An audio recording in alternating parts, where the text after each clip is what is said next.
कौन था सबसे बड़ा दानी? कर्ण वीर अर्जुन। दोस्तों, महाभारत के पन्नों में कई योद्धाओं के नाम सुनहरे अक्षरों में लिखे गए हैं।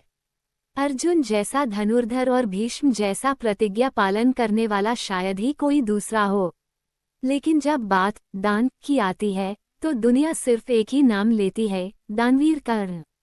लेकिन क्या आपने कभी सोचा है कि पांडवों में सबसे श्रेष्ठ अर्जुन, जो धर्म के रास्ते पर थे, उन्हें सबसे बड़ा दानी क्यों नहीं माना गया?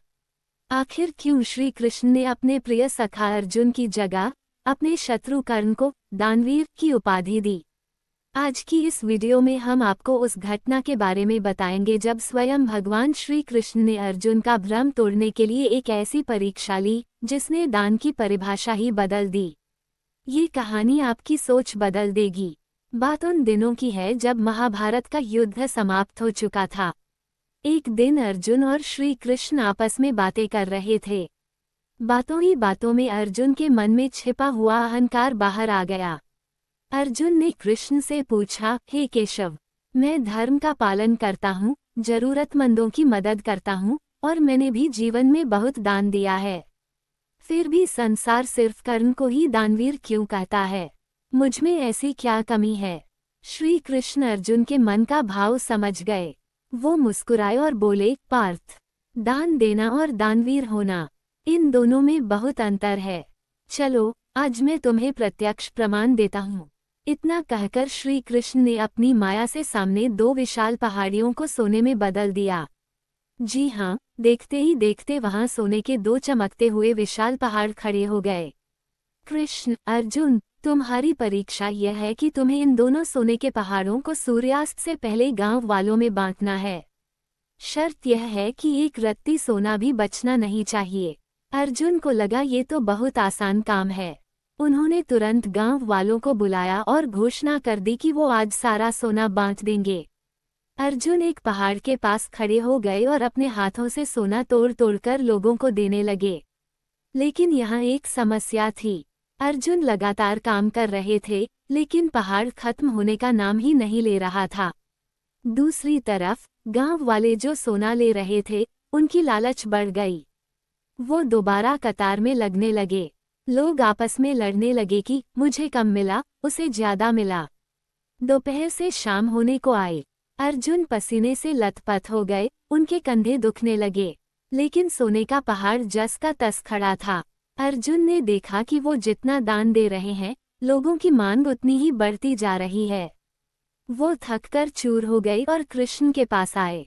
उन्होंने कहा, केशव, मैं हार मानता हूँ। इन पहाड़ों को बांटने के लिए तो पूरा जीवन भी कम पड़ जाएगा।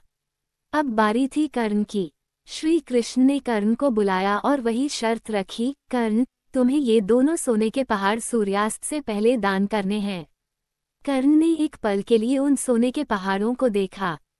न उन्होंने कुदाल उठाए, न ही अपने हाथ आगे बढ़ाए।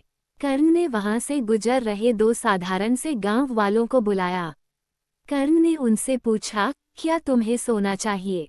उन दोनों ने कहा, हाँ महाराज, हम बहुत गरीब हैं।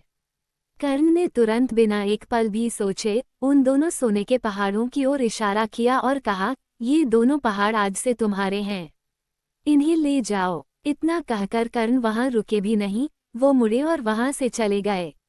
न कोई हिसाब रखा, न कोई वाहवाही लूटी और न ही यह सोचा कि मेरा क्या होगा। पार्थ, देखा तुमने अंतर? जब तुम सोना बांट रहे थे तो तुम खुद को दाता समझ रहे थे।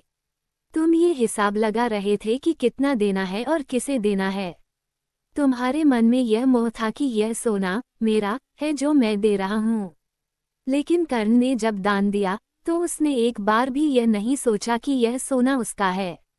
उसने संकल्प लिया और सब कुछ त्याग दिया। उसे इस बात की चिंता नहीं थी कि लोग क्या कहेंगे या उसका भविष्य क्या होगा। सच्चा दान वही है जहां मैं नहीं होता, सिर्फ समर्पण होता है। इसलिए अर्जुन, तुम धर्मी हो सकते हो, लेकिन कर्ण दानवीर है। दोस्तों, दान सिर्फ धन का नहीं होता, बल्कि नियत का होता है। हम कितना देते हैं, यह महत्वपूर्ण नहीं है, हम किस भाव से देते हैं, यह महत्वपूर्ण है। अगर आपको कर्ण की इस महानता ने प्रेरित किया हो, तो कमेंट में जय श्री कृष्ण या दानवीर कर्ण जरूर लिखें। चैनल को सब्सक्राइब करना न भूलें।